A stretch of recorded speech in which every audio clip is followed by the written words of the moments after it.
Conflits récurrents dans le couple, identifier les motifs et trouver des solutions. Bonjour et bienvenue sur ma chaîne. Aujourd'hui nous allons parler d'un sujet que de nombreux couples rencontrent à un moment ou à un autre, les conflits récurrents.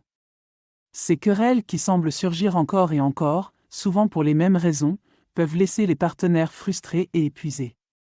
Alors, comment identifier les motifs sous-jacents à ces disputes et comment trouver des solutions pour y remédier? C'est ce que nous allons découvrir ensemble dans cette vidéo.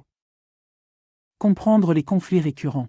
Tout d'abord, il est important de comprendre que tous les couples ont des désaccords. C'est normal et cela fait partie de la dynamique des relations. Cependant, lorsqu'un même problème revient sans cesse, cela peut indiquer un problème sous-jacent non résolu. Il est également crucial de reconnaître que ces conflits ne sont souvent que la partie visible de l'iceberg. Ils peuvent être le reflet de besoins insatisfaits, de peurs non exprimées ou d'attentes non comblées. Identifier les motifs récurrents. La première étape pour résoudre les conflits récurrents est de les identifier. Quelques questions à se poser sont: quels sont les déclencheurs de ces conflits? Y a-t-il des motifs ou des thèmes communs à ces disputes? Est-ce qu'il y a des besoins non satisfaits ou des attentes non comblées qui alimentent ces querelles? Par exemple, une dispute sur qui doit faire la vaisselle pourrait en réalité être liée à des questions plus profondes de reconnaissance, d'équité ou de répartition des rôles dans le couple. Communiquer de manière constructive. Une fois que vous avez identifié les motifs récurrents, la prochaine étape est d'ouvrir le dialogue avec votre partenaire. Voici quelques conseils pour une communication constructive.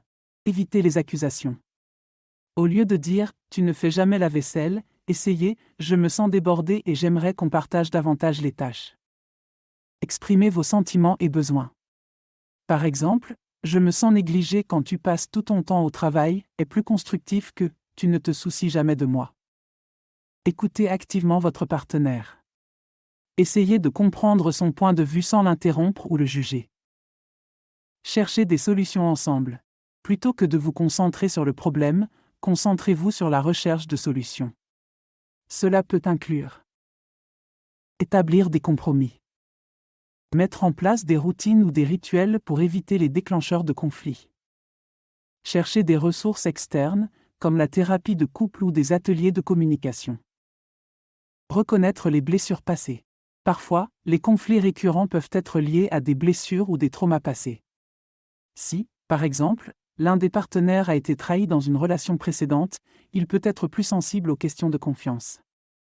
Dans de tels cas, il est important de reconnaître ces blessures, d'en parler ouvertement et de chercher le soutien nécessaire pour les surmonter. Cultiver l'amour et la gratitude. Enfin, il est essentiel de se rappeler que l'amour et la gratitude sont les fondements d'une relation solide. Prenez le temps d'exprimer régulièrement votre amour et votre gratitude envers votre partenaire. De simples gestes comme un câlin, un mot doux ou un moment de qualité passé ensemble peuvent faire des merveilles pour renforcer votre lien et réduire les conflits. En conclusion, les conflits récurrents dans le couple ne sont pas une fatalité.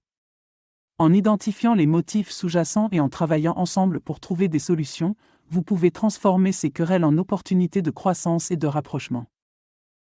Pour finir, j'aimerais vous parler d'un nouveau service gratuit que j'ai mis en place. Si vous souhaitez recevoir mes prévisions astrologiques et mes guidances personnalisées chaque jour, c'est possible et c'est gratuit. Pour cela, il suffit de cliquer sur le lien fourni en description et de renseigner votre adresse e-mail. Vous recevrez chaque matin mes guidances directement dans votre boîte de réception. Ne manquez pas cette occasion de découvrir ce que l'univers a en réserve pour vous. Merci d'avoir regardé cette vidéo. Si vous l'avez trouvée utile, n'oubliez pas de laisser un pouce vers le haut et de vous abonner pour plus de contenu comme celui-ci. Partagez vos propres conseils ou vos expériences dans les commentaires ci-dessous. À la prochaine!